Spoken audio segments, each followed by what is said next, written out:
Laing may danon nga kalihukan ang gipahigayon alang sa kalambuan sa Misamis Oriental, labi na sa sektor sa transportasyon, human ang napulo ka mga coaster bus nga gipanigiyahan sa Don South Transport Corporation, gilusad o giblisingan sa awanan sa Kapitolyo Probinsyal. Ning bag-o lang, gilusad sa Don South Transport Corporation nga gipanguluhan sa presidente niini nga si Mr. Donald Ray Illarina ang napulo ka mga Class 3 Public Utility Vehicles or PUV modernization. Nitambong niini si Governor Bambi Imano, LTFRB 10 Regional Director Director Alan Guro, Board Member Dexter Yasay, Chairwoman sa Taguan Transport Corporation, Ms. Elizabeth Benzuela, Office of the Transportation Cooperative Regional Desk Officer, Mr. Kamser Ardones Imam, o Reverend Father Jeffrey Goligado nga maoy nanguna sa pagbendisyon sa mga sakyanan, lakip sa mga driver ug sa mga konduktor. Ang maong PUVs nga mobalor og 2,900,000 pesos matag usa, magpadagan sa ruta sa Cagayan de Oro, paingon sa Taguluan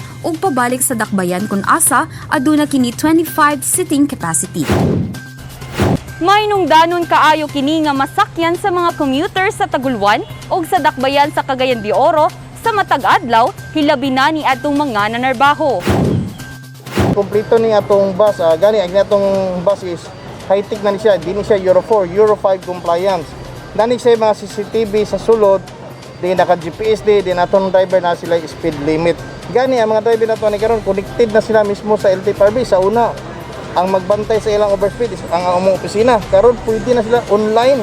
Dugang sab sa presidente sa Donsas nga luwas kini gamiton tungod sa kalidad niini. Ang Donsas Express is nani siya kaugalingong exhaust fan. Kunay mga virus or baho magtiktok suyupon niya kay nana siya exhaust fan, ilambog niya sa gawas. Ang masakay ang ato mga kaigsuon going to Taguluan, safety sila labi na sa pandemic.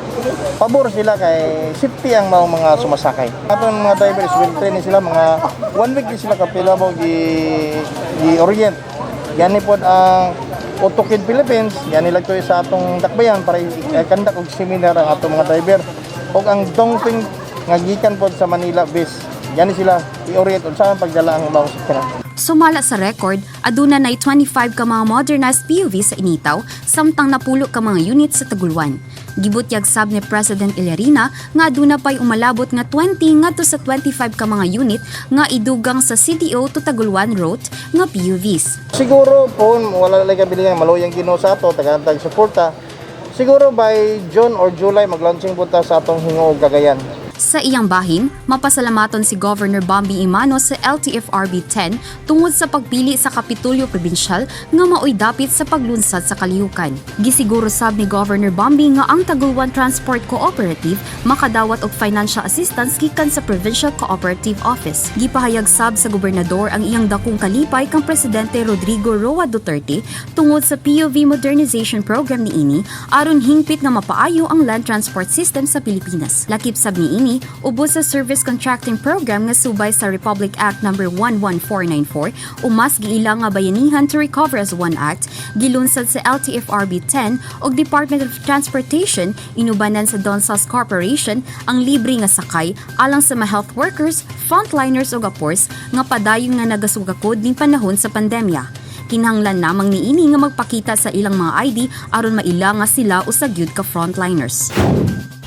Sukad ba kaniadto hangtod karon, positibo ang panglantaw ni Governor Bambi Imano nga mahimo nga magmalambuon ug magmalampuson ang Misamis Oriental, hilabi na kun hisgutan ang transportasyon, labi na gyud kung makigtimbayayong ug magkahiusa ang ahensya sa gobyerno ug transport group.